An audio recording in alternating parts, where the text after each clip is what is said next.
ताज़ा तरीन वीडियोस के लिए हमारा YouTube चैनल सब्सक्राइब करके बेल आइकन प्रेस करिए ताकि आपको मिले हर अपडेट सबसे पहले।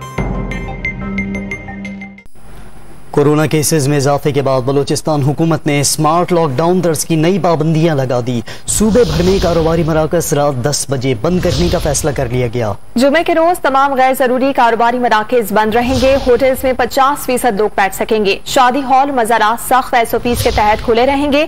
सिनेमा और सयाहती मकामात पर सिर्फ वैक्सीनेटेड अफराद दाखिल हो सकेंगे। तर्जमान बलूचिस्तान हुकूमत ने अवामी इज्तिमात पर पाबंदी बरकरार रखने का ऐलान किया है।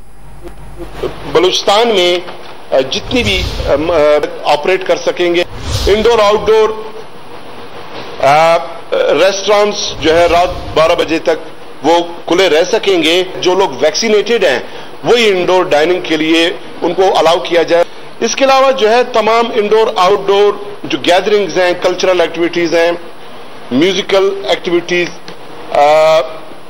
मजहबी इस तरह की इज्तिमात जिसमें बहुत ज्यादा भीड़ इकट्ठी हो सकती है, लोगों का इज्तिमा ज्यादा हो सकता है, उन पे जो है पाबंदी अभी बरकरार है। जो टूरिस्ट स्पॉट्स हैं वहां पे जो नॉन वैक्सीनेटेड लोगों को, टूरिस्ट को वहां पे जाने की इजाजत नहीं होगी।